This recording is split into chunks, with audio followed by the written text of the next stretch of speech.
Hey everyone, welcome to All Tech is Human, one of our online conversations where we're always digging into some of the thorniest issues in technology.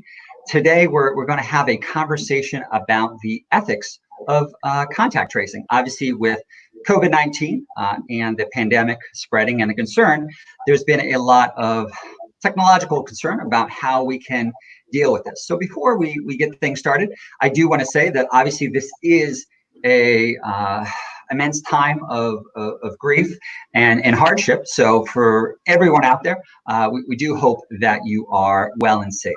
The setup for today is we're going to have a lot of participation. So you have the opportunity, wherever you're watching this, to participate with the comments. And we'll see those comments and we'll insert a lot of them into this live stream.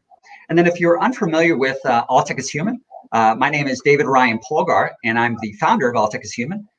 You can find us at alltechishuman.org. All Tech is Human is a accelerator for tech consideration. What we're doing is we're building out a hub for the tech consideration movement to, again, kind of like we're doing today, tackle some of these thorny issues in technology. I'm really excited today to have on both an expert coming about it from the technological standpoint, who's actually working on a privacy-forward contact tracing app, and also from an ethics standpoint. So Micha, we'll start it off with you to tell us a little bit about what you're working on with the Coalition app, and also explain to everybody about how some of the technology works.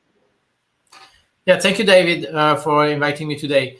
So I'll give you maybe a little bit of my background. I've been in tech for quite some time now. I built a lot of products and services around communication technologies. Some of you maybe know me already because my team and I built an app called FireChat that was used massively in 2014 and 15. We built it for Burning Man, but it ended up being used in many pro-democracy protests and events like the Umbrella Revolution in Hong Kong in September and October 2014. So we are very used to, I would say, communication network, peer-to-peer networks, and when it comes to have smartphones communicate with one another. So that's why we just launched recently a new app called Coalition. And my team and I felt almost obliged three weeks ago or a bit more to start working on that project, because we knew we had the right skills, experience to be able to bring a contact tracing app that would also protect people's privacy. So we built this app. It's available on the Play Store today for Android. It has been submitted to the App Store, so it's going to be released on iOS pretty soon. And we really put a lot of care to provide a tool that could help people being alerted if they were in contact with the virus, so COVID-19, but also in the future any other pandemics or virus, and make sure that we could preserve and protect people's privacy. So how has the reception to Coalition been so far? So we are just starting. We have a partnership with the city of Berkeley in California, who is going to roll out the app next week to their community. We published a paper on the protocol on how we were actually building things to make sure that people's privacy is protected. And we are rolling out this next week with Berkeley, but the goal is really to push this to the largest number of people. We did that as a non-profit initiative. It's going under the umbrella of a foundation, which would be the Coalition Network. So it's not only the team that's working with me on a daily basis with other projects, but also many independents who joined the project to make sure that we could give that to the world. The code is open source. We expect many people in many different countries also to participate. And we got support from people in the field, who are in healthcare also, so specialists in infectious disease and fighting pandemics. I'm really, really proud of the team and all the independents who worked on that, because it was an effort that basically took us to work night and day for the last 15 days, even 3 weeks, I would say. And it's very important that we could bring this as soon as possible to the market. So now it's here, and happy to answer all your questions. I think indeed contact tracing raises a lot of concern around privacy, because there are many different ways to do it. I think the model we chose, and you can read the paper, it's available on the website of coalitionnetwork.org. I think it's actually pretty well done. We had it it has been reviewed by many peers, cryptographers from different universities like MIT, Stanford, Oxford. And when you see the initiative from Google and Apple that they announced last week, it's very in line, I would say, with what we have done. It confirms that we took the right, I think, options, but we, I think, also put even more care than this protocol they announced to actually preserve people's privacy. Well, that's what I kind of want to ask a follow-up to, Micha, is could you explain to us why you say this is privacy first, and also how some of the Bluetooth technology that your proximity app is using, how this works? Absolutely. So I will try to tell that very simply. So you don't have to, when you launch the app, you don't need to register any information about you. You don't need to use any social networking accounts. All you have to do is to launch the mobile application. And the mobile application generates a random identity that changes every hour. And what happens is your phone broadcasts that random identity, which is completely anonymous. And when you come into contact with someone else's phone is going to take this identity and record the time spent in your proximity. And you are going to do the same. So all that information stays on your phone, stays on the phone of the other person who's using the mobile application, and it never leaves your phone. So first, it's random because you don't get access to any identity from the person you are in close proximity or spending time with. It just stays on your phone, has a random identity. We also record the time. And only if you declare that you are infected, or if someone declares they are infected, that these IDs from the last 14 days get shared in the cloud. And if actually, which is important, if someone was even able to grab these identities, they wouldn't be able to do anything with it because they are completely random and they are not associated to any other identities, which is very important.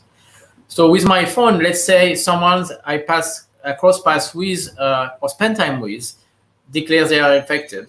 My phone will automatically retrieve these infected identities and compare them in the phone on the mobile application to see if I spend time with that person and the time I spent with that person. If that's the case, then my phone automatically alerts me that I should check if I have symptoms and recommends that I call my doctor or 911, for example, to check if I am infected, and also recommends that I should be staying at home. So all this is done at the edge. Nothing is in the cloud and stays on your phone. So it's very important.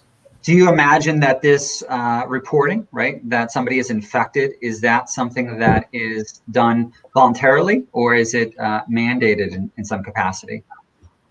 So to start with, we count on people to do it based on their goodwill.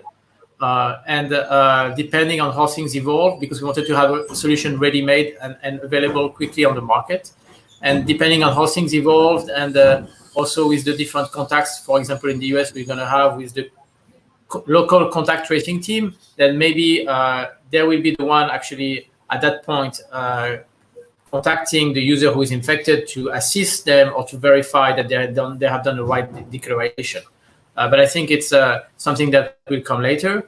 For now, we wanted to make sure we could bring as fast as possible a solution to the market that would be available to everyone. And Micha, we have a question from Randall about how close and how long do you have to be next to somebody for this contact, and how is that determined? So it's a very good question. Bluetooth works extremely fast, especially Bluetooth low energy that we are using. So connections happens in milliseconds, and what we do, we track the time that you have been in contact with that person. And with Bluetooth Low Energy, we can also very precisely know if it was a close contact, so let's say within 2 meters or less than 2 meters, with a lot of accuracy. So what's important is actually to be able to track these connections that were made at less than 2 meters and that you spend time with people. Bluetooth Low Energy is also a very low range, I would say, wireless signal. So the furthest it can go really in a normal environment will be 10, 15 meters. So all the contacts that we log are actually people who you have been in close proximity with. So some people say, what happened if I am at home and then my neighbor has the app, and now basically I log my connection with my neighbor, and still we are not in the same apartment. So it's a good point, but with this virus, which is actually pretty pervasive and dangerous, you realize that it can stick on certain surface for a long time.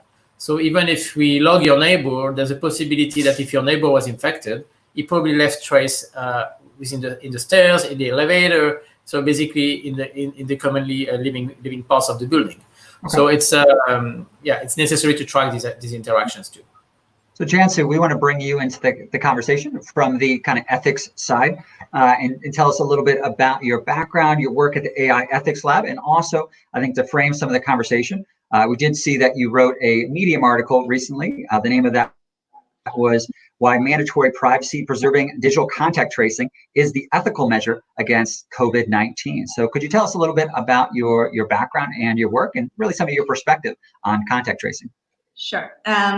Thank you for having me first. Thank you for being here. I'm a philosopher by training, so I have a PhD in philosophy. I specialize in applied ethics. I've been working on ethics of population-level bioethics for the last 14 years. So I've been working on public health ethics and health policy. I did research in WHO during the H1N1 pandemic, so that was during the swine flu pandemic. I was at Harvard Medical School, School of Public Health, Harvard Law School.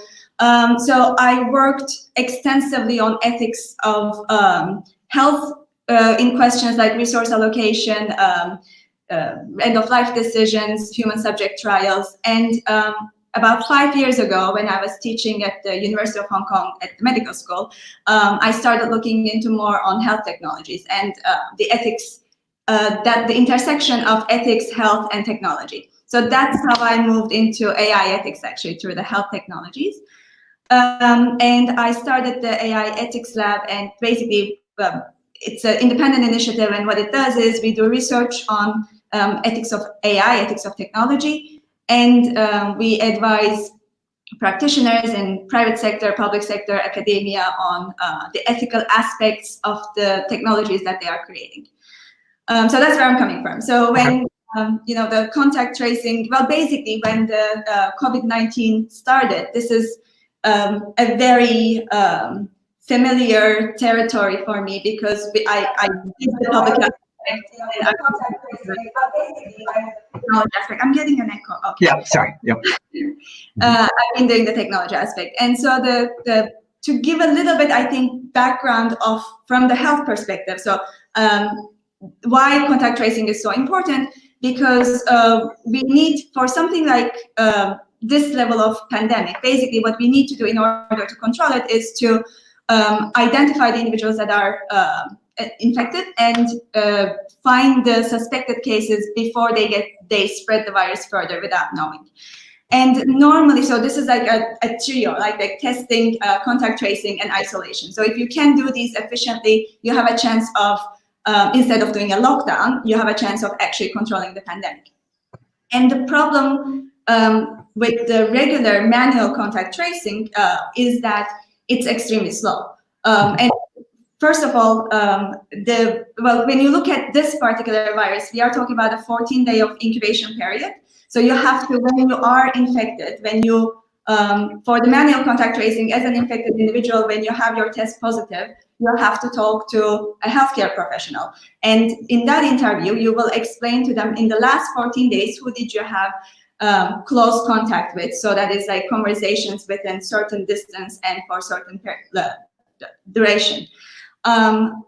And this is like, we have too many cases, we have too few health officials, and this is just a very slow process. And I don't, even in the best of times, I don't remember my last 14 days let alone when I am in extremely anxious position, thinking that I am probably feeling unwell and fearing for my health. So digital contact tracing or digital tracking of any kind comes into play there as a possible other solution. So the comparison is manual contact tracing and the lockdown, basically. And there, once you move to digital, you still have two options in some sense. Like you can just try to track everyone, all their movements all the time through some sort of digital tracking, or you try to find a solution that preserves the privacy and actually is efficient in this proximity measurements. So what we look at it from the ethics perspective is that, well, basically the first thing is efficiency, right? Like, is it gonna work? And if it does, how many lives are we talking about? Like, how many can we save more lives? And the other thing is that, can we stop the lockdown? Basically, can we give the liberties back to people of all the freedoms that we had, as like going out, seeing people, all of those? Can we have our privacy protected instead of, like, some agent grabbing all of our information just in order to control the pandemic? And can we also have information flow efficiently so that those individuals who have been exposed have a right to make a decision to protect their loved ones on time? So all of these, I think the reason why the privacy preserving digital contact tracing is a good ethical option, very good ethical option, is because all of these, if the technology works, all of these seems to be, all of the boxes seems to be checked, and this seems to be the best ethical choice we have. So let me leave it here for now. Well, I guess that would be the flip side of that, Cansu, is if you're making anything mandatory, how does that clash with our American perception of civil liberties? A lot of this discussion, especially around how Asian countries are reacting versus a country like the United States, it seems to bring up the discussion around hyper-individualism versus a more collective or collectivism for a society. So I'm curious of what your thoughts for either of you are on that, because it seems like right now we're requiring or we're debating whether there should be a more collective action here in the United States, whereas I guess the great unknown is how that butts up against some of our deeply held beliefs around our volition and what we're doing. Yeah. Should I go first? Sure. Yeah. Okay. So I think the first thing to say is that I'm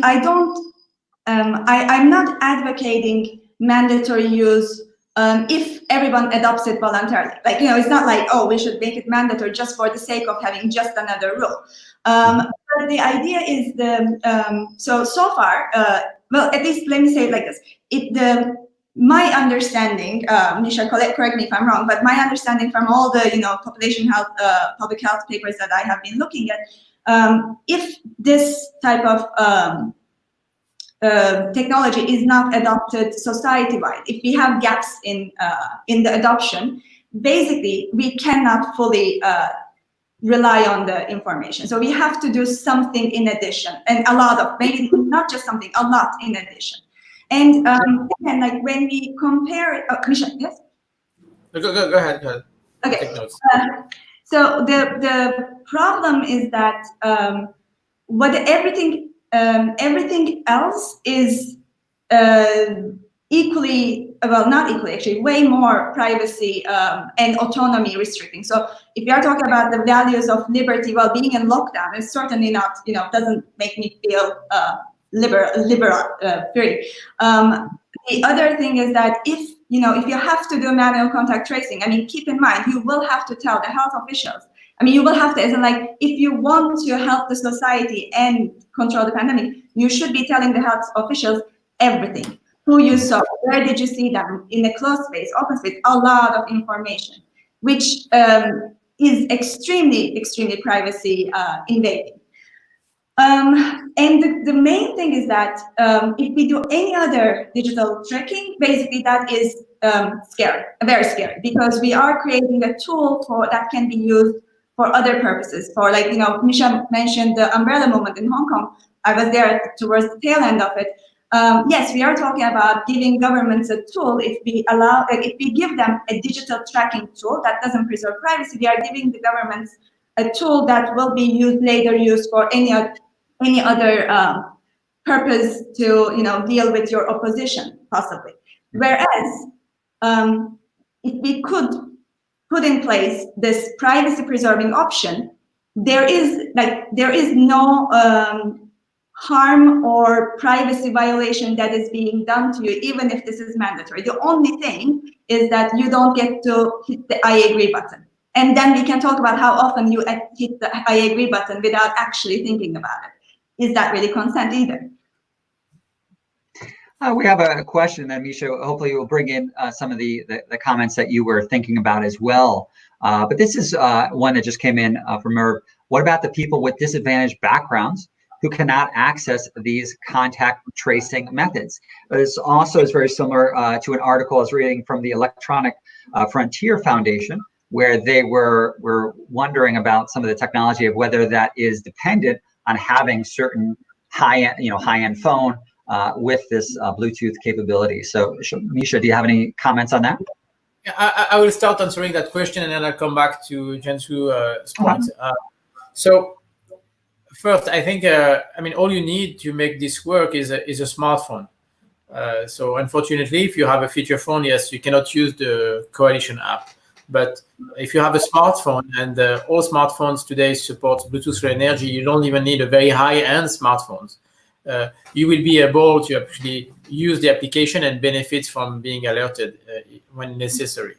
So that's the first thing I want to tell. So it's not like actually just for a fraction of the population. I mean, I think today everyone, especially in America, has a smartphone. So I don't see any big barrier to entry to actually start using this mobile application. It is free. You can download it.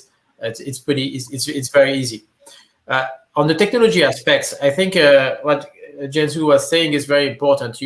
There are other ways to do contact tracing, but we may not want to have the governments to use these ways, because that means that we would go down the slope of a total surveillance state. You can use cell towers, you can use GPS, even if GPS has also its interest, but it needs to be used properly. So I'm going to down that explanation now. So if you use cell towers, you won't get actually very granular data and very precise information about how close you were to someone, because this is not an exact science. It's not totally accurate. So there's going to be a lot of mixed down, and if it's not accurate, then it's not going to basically do a good job. When you use GPS, GPS can track your location almost all the time, but it's not going to work if you are in the subway, where you have a lot of people and the contact with a lot of people actually. So it's not going to work if you start to travel again and you take the plane, because basically it won't work in these situations. So using Bluetooth Low Energy makes a lot of sense, because it can protect your privacy, but also because it can track these encounters and interaction with people in places where cellular towers wouldn't work, where GPS wouldn't work. So I think that's a very, very, very important point of why Bluetooth Low Energy and contact tracing done in that way is critical and essential. To come back to the gaps, yes, if you have gaps, then it means that there are going to be limitations. That's why it's important to have a really wide adoption of the mobile application and to the largest number for it to work. So we also put one of the main call to action on the mobile application is to share it with your friends and family to make sure you can help them be protected. And we hope that there's going to be some virality within the app. We hope that we're going to get support from also institutions like universities, some local governments, to actually push the adoption of the app to the largest number of people. And that then we arrive to I think an essential question, which is more linked to preserving our economy and how fast can we bring back the economy in a better shape and at a good speed. Because if you look at the past and history, well, the world has changed, but when you look at big flus like the Hong Kong flu, I think it was in 68, 69, or the Asian flu that was 56, 57, I mean, it killed a lot of people, but you didn't have such drastic measures with lockdown. And today, I think it was done for good reasons, but it's also dangerous because it's killing the whole economy. And maybe today, if we were better organized, we wouldn't need to actually have a total lockdown of everyone, which is actually killing the whole economy. And what contact tracing can do is it can help accelerate us going back to having a more normal life, some people to go back to work, while preserving and protecting people if they were in contact with the virus. And I think that's a very important aspect, and that we underestimate. But I don't have all the numbers in the top of my head, but I think the losses because of this coronavirus crisis in terms of GDP is something globally like $4 trillion. I mean, it's a gigantic number. I don't know the daily loss just for the United States, but it's huge. So if we have the tool and the technology to actually help people be alerted faster if they were in contact with the virus, and at the same time, it's available to everyone, and we can do and use these tools while enabling the economy to start again and go start again and roll out again faster, then we should all be using these tools, because look at the jobs that basically America is losing now every day because of this lockdown. It's completely, it's crazy. It's totally crazy. Micha, we had a kind of a technical question that probably needs to be clarified. The question was talking about whether an app like Coalition app, whether that keeps track of location. So we use the location services on the app for several reasons. One, it helps us basically maintain the process in the app on, even when your app is not in the foreground. So that way you can keep on collecting random identities from people you spend time with.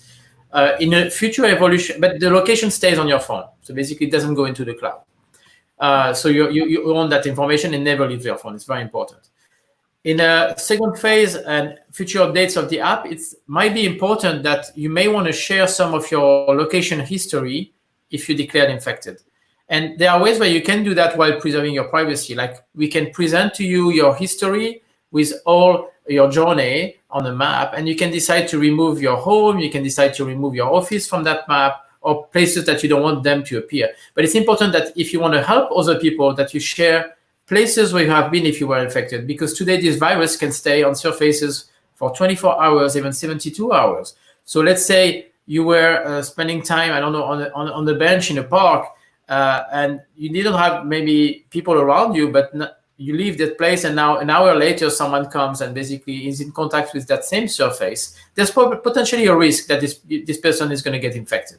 So it's important to also use GPS in these situations, but it's something that's going to be brought later, and people will have the choice whether they want to actually release that information or not, and they will be able to do it with total privacy, because you can remove your home or your office or places where you spend time. And when it comes to personable, identifiable information, GPS, that's where GPS is a problem, because if you can locate where you live easily or you spend time, then basically you give up some of your private information. So speaking of privacy, we do have a question, and Cansu, maybe you want to grapple with this one. So who will monitor or audit the data privacy aspect of the app's operation, akin to a privacy officer? And then we have the German word. I will say that, hey, 23andMe told me I'm part German, but I'm not going to try to pronounce that word. So let's talk about that, the data privacy end of it, and who might be more responsible with that. Okay, so let me start with this and then go to Micha's points about the geolocation, and then go to Merve's question about the elderly children and the people. So I'm just going to roll back. Sure. Yeah. Because I see on the chat the vulnerable population question is coming up. It happens. Yeah. It should be discussed. So let me start with this particular question. I do agree that we need some, if we are going to say that this particular technology is okay, and we should use it, and we should encourage people to use it, or even make it mandatory for people to use it, we must make sure that it is really privacy preserving. So, and it is privacy preserving by design, right? Like, it is not like, we are not relying on some policy which later can be changed by a malicious actor, let's say. So we are thinking about privacy by design, and this would require some certain type of audit. So I can't say what would be the best policy system around this to make sure that this audit happens, but having it open source, making sure that people, right now, a lot of people are working on this technology, can check each other's technologies for the robustness and publish those papers, and making sure that we have some ethics experts and rights advocates look into this, to these the apps for like routinely, and compile a list of features that must be in place if we are going to call something privacy by design. That is one thing. I agree that this is super important and it must be in place, because we cannot just say, just because you said so, it is privacy by design. The other thing is the question around what is privacy preserving, and let me just make it sort of very clear that if something is said to be privacy preserving, then it must be the case that no individual knows who has the infection or who is a suspected case. Government or the health authorities cannot possibly know who infected whom and where that infection occurred. So like when we say privacy preserving, basically the idea is like nobody will know any relations between individuals or locations, so the tracking will be impossible. So when it comes to the geolocation and the aggregated data, I just want to sort of mention one thing here. The use of location data and the aggregate data, mobility data, basically using the smartphones, mobile phones, have been in public health. They have been used for tracking malaria in Africa and Ebola around, as far as I know, Ebola as well in Africa. But so this is not like this is for epidemiology purposes, for public health intervention purposes, other than contact tracing, this can be useful information. And as far as I know, Germany did collect that data. I'm in Berlin, by the way. Germany collected that data from the telecom companies, aggregate, no privacy, no private personal information is there, but just to understand the mobility. So again, talking about consent, like nobody gave explicit consent for this when that happened, just to put it in front of everyone's mind.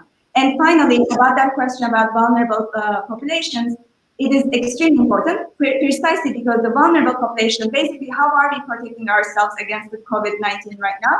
We are in isolation, and that requires, well, a space to be isolated from others and an income that allows you to be isolated, basically. And the vulnerable populations basically are the ones who cannot do this. So they are in the highest risk group. How can we protect them? That is the main question. Like, how can we best protect them? Well, first of all, if we reduce the infection that goes around in the society, if we can efficiently eliminate spreaders of the infection, then the vulnerable population is getting the benefit indirectly. In fact, when you are using the contact tracing app, you are not actually getting a lot of immediate benefit yourself. The best information you are going to get is that you've been exposed, you should stay at home or get tested. But that will be useful for everyone around you so that you don't spread the virus. So if we can make sure those who are in privileged position use this, that will protect the vulnerable indirectly. When it comes to elderly, the similar mentality applies. If they are not very mobile in the society, they are quite safe anyway, and they are not going to be spreading. If they are mobile and they can keep a phone with them, even though they hate using it, for proximity purposes, that would be one way of doing it, maybe giving them some very simple phone. And children, well, the thing is, like, even when it comes to children, of course, keep in mind that manual contact tracing will not work either. They are not going to remember their last 14 days who they've been in close proximity with. So the very young children will be, again, indirect beneficiaries of the system. So the important thing to remember is that contact tracing is useful for public health, for containment. We don't have any, contact tracing, testing, and isolation is our only way out. And the question is, how can we do this more efficient? Other methods are not making the vulnerable population better protected either. If you are old, if you're really old, if you cannot remember, you are not doing very well with manual contact tracing in those interviews. If you have cognitive disabilities, you are not doing really well with manual contact tracing. So everything is in comparison here, right? So that's the point. Okay. Micha, I think we want to kick this question over to you. It's a really good question from Adam. If a user declares on the app that they are infected, how is their claim verified? Because it's certainly a time where, like, I know, if I'm just thinking from a personal level, if I have the symptoms of COVID-19, a lot of times we're kind of being told by the media to assume that we have it until the testing reaches a certain saturation point where they're a lot easier to get. Lots of parts of the United States where it's very difficult to get a test. So where do you take a question like that? If this is being self-reported, is there any type of verification on that claim? So I mean, it's a very good question, and yeah, thank you, Adam, for asking. So we took a very easy approach to start with, because we wanted to have a way for this app to reach the largest number, because what's important is to act fast. So today you don't share any information. In the event, you declare that you're infected, and there are two ways for you to do it. One, we ask you if you have symptoms and you were asked to stay at home. So that can be the case, because the problem we have today is there are not that many tests and possibilities of being tested. But maybe you have the symptoms and a doctor confirmed, or 911 confirmed that you basically have the symptoms and you should stay at home. The second way is you have been tested. You were lucky to be able to have a test that basically confirms that you have COVID-19. And in both cases, when you confirm and you declare that you're infected, we ask for the user to enter their phone number to verify they are a real person, because we didn't want to have scammers, trolls, actually trying to flood the network with false information. So today we ask you to just do a simple verification that you are a real person when you do this declaration. To be clear, and then it comes to the privacy by design and the question that was asked earlier, when you do that, never, so even if you share your infected IDs on the cloud that other phones will retrieve, never that these infected IDs are actually linked to that phone verification, which is very important. So that means, to come back to one of John's 2 points, even if a government wanted to actually access that information or was forcing to access that information, I mean, you cannot do much with these random generated infected IDs. They're not going to give you the identity of anyone. But depending on how things are going to evolve, since this country in different localities, geographies have a contact tracing team, which role is actually to try to figure out who are the people who are infected, to try to help and then alert other people they may have been into contact. It's possible that at some point we ask these teams, or they may ask us actually to be able to call back a person who was declared infected to make sure why they declared they were infected, if actually they really got a test, or if basically they were asked to stay at home. So that's basically potentially another step that will happen later. And later we look at ways to have integration with people who actually do the test and may have a way to verify, because if your test has an identity, then maybe you will have to actually confirm that identity of your test to make sure that you were tested positive. And hopefully we're going to have home kits that will work soon, that everyone will be able to access. So we will try to promote also on the mobile application, if you need to be tested, the few people or partners that can provide this kind of test, so you can stay at home and be tested. Yeah, I think that answers most of the question. I have another thing I noted regarding the use of GPS data, and why, and Cansu was mentioning, it can be helpful for epidemiologists, and it can. That's why in a future update, what we want to do is not only tell you that, oh, you were in contact with people who were infected, but we potentially want to give you a risk of being infected. So if you have spent time with someone for a certain period of time, depending on the location, we should be able, by working with epidemiologists, of providing you something like a score, like you have 45% of likelihood of being infected, or 60% of likelihood of being infected, based on your behavior, your past interaction with people who were infected. Can I just jump in to say one thing about the relationship testing and the contact tracing? So I see Bern's comment there saying that the effective contact tracing is still dependent on effective and available testing. Yes, but so let me sort of explain a little bit about how explain as in like refer to some of the papers that come out about the relationship with testing and contact tracing. So of course, contact tracing is useful if we can take some action with respect to suspected cases. So the action can be testing or the precautionary isolation of the suspected individuals so that they cannot spread the disease further. And with the testing, there's this other aspect. how many tests, but we cannot test everyone. So that's already granted. The question is, how many tests do we need in order to get a good sense of, in order to make it in order to open the society back to normal, basically. How many people do we have to test? How do we need to allocate those tests? And there's one white paper that came out from Harvard just last week. They were trying to estimate how many tests do we need. And the idea is with no contact tracing, you need more than 100 million tests per day. With imprecise contact tracing, you need about 30 million tests per day. And with precise contact tracing, you need between 1 to 10 million. So the idea is, it's not like we can have contact tracing only works if we have a lot of testing, but they feed into each other. So this doesn't mean that we should only rely on contact tracing. It also doesn't mean that until testing is solved, we have to forget about contact tracing. And actually, I'll follow up on one of these questions. How can we get access to these articles and links? Good question. We will have a follow-up to this. So anybody who signed up through our Eventbrite, I'm going to put that together for the email that goes out tomorrow with a bunch of these links.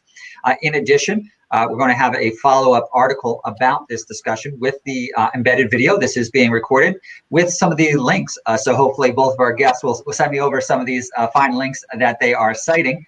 Then we'll put that together so anybody can check that out at alltechishuman.org. But I want to transition into one of the earlier questions that we threw up on the screen, and that was the concern around false positives. So where do we take that? Are there a lot of false positives being seen with some of the testing right now? And if so, how does that get in the way of an effective digital contact tracing?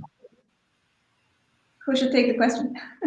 Oh, either. Micha, do you want to start off with this one? You should take it, because I don't have much information on false positive regarding the testing themselves. I mean, I can tell you how we see the possible false positive with people confirming they are infected if they are not using a phone number verification. But I think on the test you probably you probably know that. I don't personally don't know. So basically, I think for the purposes of contact tracing conversation, well, okay, let me start by everything is all the time changing, all the numbers. So the last number that I got, which could be updated already, is 70% accuracy on the tests. Not great at all. For the purposes of contact tracing, this is still the best we have. And if you think that test is not reliable, I mean, if you think that test is so unreliable, then the only other option is that precautionary isolation of people who have been exposed. Basically, that's what it would mean. And more people that you can get the test to, the false positives will be more manageable, even if they end up circulating in the society, even people are not in isolation because their test came out negative incorrectly. So again, for the purpose of what kind of contact tracing should we have, or whether or not the digital contact tracing should be society-wide, it doesn't matter, because we need contact tracing in manual or digital form. For the purpose of testing, like how can we make tests more accurate? Well, that's a completely different question. And yes, everyone, I'm sure, is working on that already.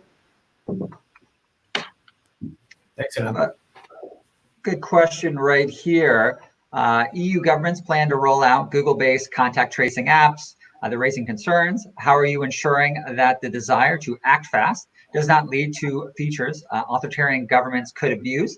I also believe this might be referring to the recent announcement by Apple and Google. Apple and Google usually don't play nice together, so this is a little bit like Romeo and Juliet coming together.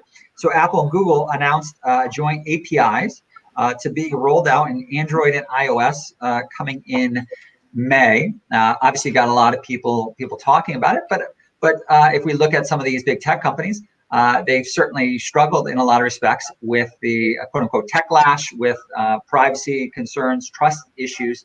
Where do you take a question like that? Do you think they've built up enough trust to be able to roll this out? or do you think that it's going to rely more on partnerships with other types of actors who might have more trust associated with them? So, I mean, these are all good questions. Just to come back to the question, I saw it was Google, Facebook. I think maybe that. Yeah, I think it might mean Google and Apple. Yeah. Basically, it's certainly about the Google and Apple announcement about their APIs. So first, I just want to say, I mean, I think that independent companies from Google, Apple, and especially Facebook are probably better suited, or groups are better suited than independent groups than Google, Apple, and Facebook to actually try to solve this problem for all the reasons that we know, because most of these companies are actually living out of the data they gather about people. So I think it's that's I mean, common sense, I would say. Okay. That being said, I think Google and Apple, actually, the initiative they took, which is just a simple protocol, it's not a mobile application, I think came from a good place. I think they understand how GPS data can be abused. And when you look at the design, it's actually of their APIs, it's very similar to the protocol my team and I designed a couple of weeks ago, and we released actually a couple of weeks ago on the paper, and it's available on the website of coalitionnetwork.org, so you can read it. So I think it came from a good place. I think they wanted to actually show that there were ways to do contact tracing while preserving people's privacy. I am not sure that in all the aspects of it, they basically, I think it is secure. I think it can help protect people's privacy, but I think it can be done even better. So that's why I think the model we opted for is even better. But I think what they did it comes from a good place, and probably to avoid abuse from apps that actually track your location all the time, and other systems that would prefer to potentially aggregate location data to try to provide a solution for contact tracing, which first wouldn't be that accurate and as accurate as Bluetooth Low Energy, and second would probably cause a lot of problems when it comes to preserving people's privacy. Okay. I have an interesting. Oh, sorry. Go ahead.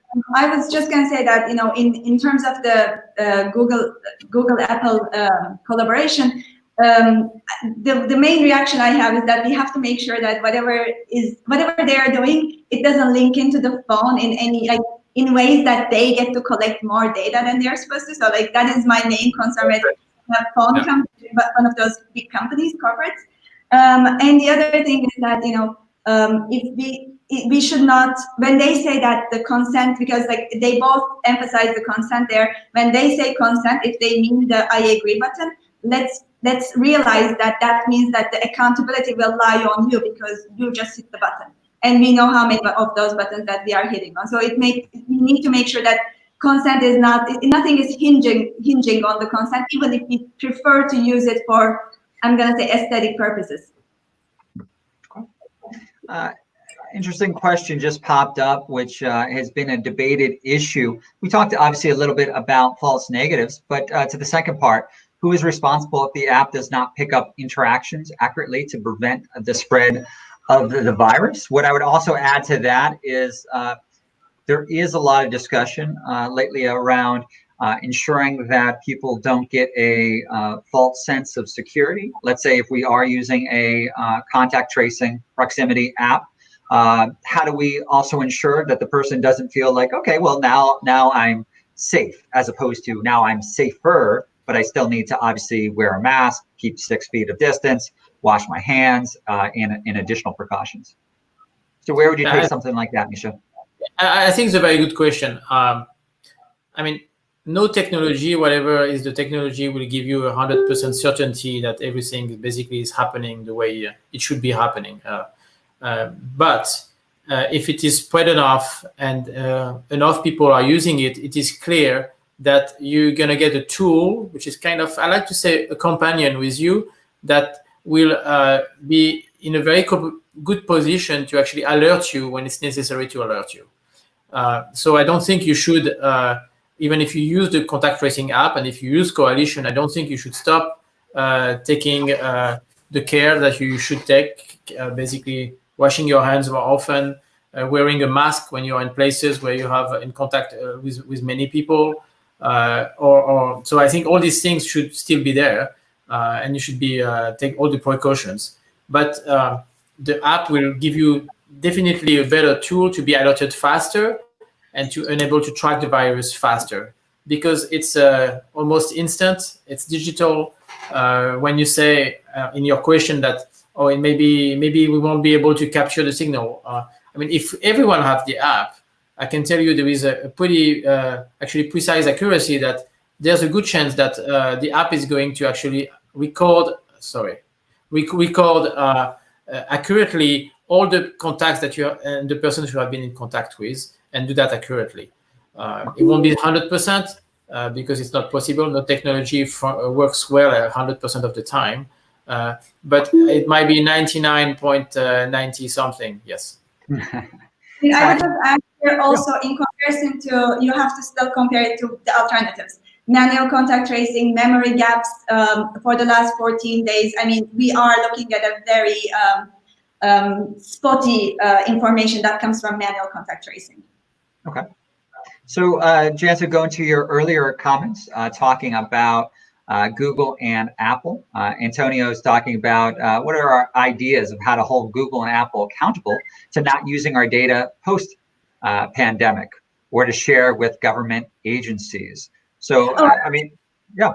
I think the main idea here is that they should not have any more data. I mean, through this particular app, no one should be getting our data. That is the whole point about the privacy preserving. Like even like Google, Apple, or Coalition, whatever is the company behind this privacy preserving app, privacy by design app, they should not have anything to even sell to the governments under torture. Let's put it that way. So they should not have anything by design, because yes, absolutely correct, we should not rely on policies that can later be changed. And also, I mean, with Google and Apple, I mean, they collect everything that you have already in your phone, so you are kind of lost on that in a different way. But let's not make that a precedent, obviously. That's a totally different problem that we are dealing with. I agree completely. So first, when it comes to privacy by design, I want to say that the nonprofit we created basically is open sourcing the code, so it can be verified, it can be audited. We already got peer reviews on this mobile application. We want to get more, and yes, we build things to make sure that even if someone was going to get hold of the data, because sometimes, I mean, you don't know what can happen. For the little data that would be on the server, they wouldn't be able to do anything with it, and that's very important. So I really insist on that point. Yeah, and then I agree, Cansu, that I mean, Apple and Google, I think it came from a good place where they wanted to show that you could actually do contact tracing while preserving people's privacy. I think that it's probably the main thing they want to show. I agree with you that there might not be the best companies to actually come up with a solution, or the best organization to come up with a solution.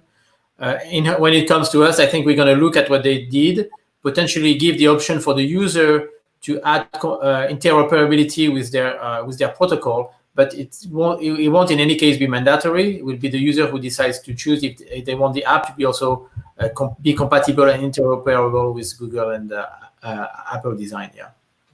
We had a few comments talking about a post-COVID type of world, right? How do we ensure that the actions that we're taking today, let's say if Cansu, you're talking about making something mandatory, something that might go against the grain of what typically would happen with relationships to civil liberties in the United States. How do we ensure that doesn't set a dangerous precedent for governments moving forward about their control over their citizens? Yeah. So I think, again, the most important thing to realize here is that if let's say we do we take it to the all the way to the mandatory level and say that this use of an app, a contact tracing app, or I guess at that point there needs to be some synchronization between the apps, but use of contact tracing app must be mandatory. Let's say we said that. The precedent that we are setting is basically this: if we can create technologies that protect your privacy than any other option, including manual, that is saving lives, that is allowing us to exercise our liberties, that protects the vulnerable better than any other option, then I think we should implement it, even if it is not with explicit consent.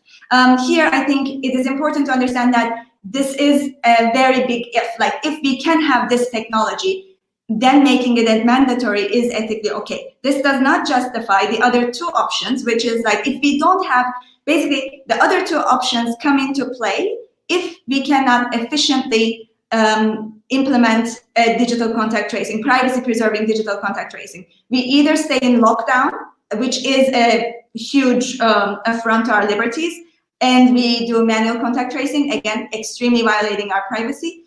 Or the second option is authoritarian governments who are looking for opportunities to say that, look, for saving lives, we have to go aggressive. We give them a very good argument for implementing aggressive measures. So by making sure privacy by design, but that is the key, right? Privacy by design. So it doesn't rely on anyone's goodwill, but by making sure privacy by design technologies become widespread, either by mandatory use or by the goodwill of people, we are not setting any horrific precedent at all. In fact, if we are setting a precedent, we are setting a precedent for the better, for faster reaction, and for a reaction that includes already the safeguards by design.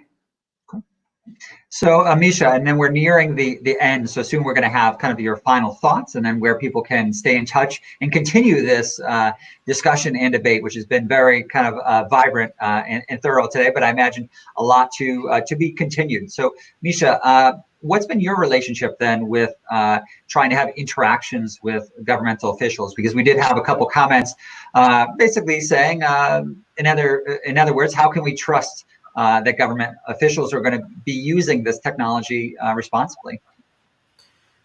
Well, I think that as long as the organization stays independent, as long that there is full transparency on actually what we've done regarding privacy by design, and it can be audited, as long as basically this is being reviewed, I think what government can do, and the best thing they can do, is actually appreciate the technology. And we started to have many discussions with different government bodies and have them help actually push the adoption of the technology, because they can help obviously to spread out the word for people to adopt it.